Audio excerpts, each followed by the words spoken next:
When a major airliner crashes, the tragedy is overwhelming. The destruction sudden and complete. In the spring of 1979, a New York woman has a series of dreams of an airliner disaster in the Midwest. 2 months later, a Cincinnati man dreams of a large jet in peril. It crashes and explodes. The dream repeats 10 nights in a row, and no matter what he does, it will not leave him alone. Were these dreams just nightmares, or will they prove to be prophecy? In the aftermath of a major air disaster, federal and state investigators sort through the debris, looking for answers that might prevent such a tragedy from ever happening again.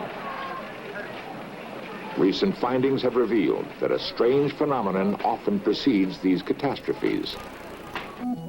Psychic researcher and author Alan Vaughan believes a warning system that could avert these tragedies may be locked within our own minds.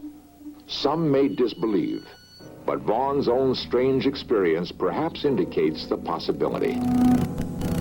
A gifted psychic tested at the Maimonides Medical Center in New York, Vaughan meditated in 1969 about the upcoming Apollo 12 moonshot. I got the impression that there is a grave danger for this flight. Unless something in the fuel system or electrical system is corrected, there will be an explosion which could kill the astronauts. I saw an image of Neil Armstrong's footprint on the moon, but there was a big X crossing it out. So I thought, no, they will not reach the moon. Apollo 12 did experience problems at takeoff as the rocket was struck by lightning, but for the most part, there were no mishaps. Vaughan's premonition was wrong. 4 months later, April 1970, Apollo 13 is launched for the moon. Just as the capsule leaves Earth's orbit, a muffled explosion rocks the spacecraft. Okay, Houston, we've had a problem here. This is Houston. Say again, please. The astronauts inspect their disabled craft, and soon the problem is diagnosed. A fuel cell has exploded and cut off most of the capsule's electricity. The primary mission has been aborted. Did Apollo 13 fulfill Vaughan's premonition for Apollo 12? Skeptics would say no. Believers, however, hold that his Apollo 12 premonitions fit Apollo 13. Most of us think of extrasensory perception as an experience happening to others. Yet ESP can occur every night in our most common altered state of consciousness, sleep. Scientists are studying sleep in the laboratory, hoping to find evidence of ESP in dreams. At the Maimonides Medical Center in New York, Dr. Montague Ullman and his colleagues conducted a group of experiments that made research history.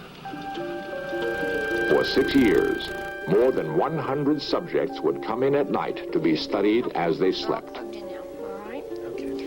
Their physical state would be recorded so that the scientists could monitor their brain waves and determine when they were dreaming.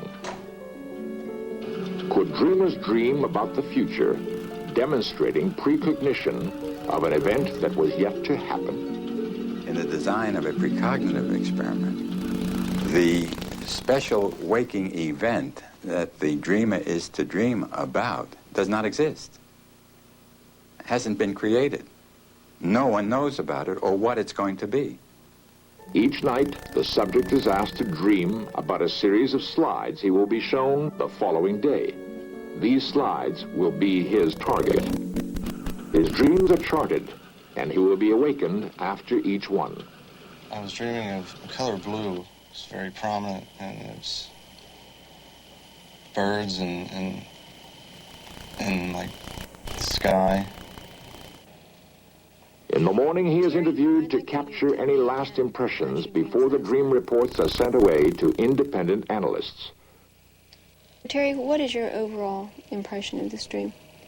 Well, I have the feeling that my next target will be concerned with birds.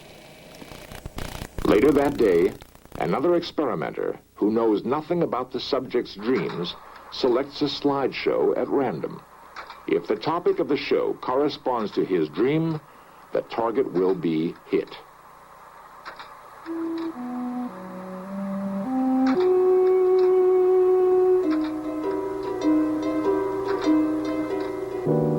Where our hypothesis was that precognitive dreaming could occur, the results of the judge's matching of dreams and target events was such that the likelihood of getting that result on a chance basis alone was less than 1 in 1,000. This case, plus many others, suggests that precognition can occur in our dreams. However, precognition isn't limited to the laboratory. How many of us are glimpsing the future in our ordinary dreams and nightmares? Perhaps these dreams can be used to save hundreds of lives. Robert Nelson is searching for someone, maybe that 1 in 1,000, who can foresee the future and help prevent disasters. Nelson founded the Central Premonitions Registry. He regularly receives letters from people who feel they have had a preview of an important upcoming event.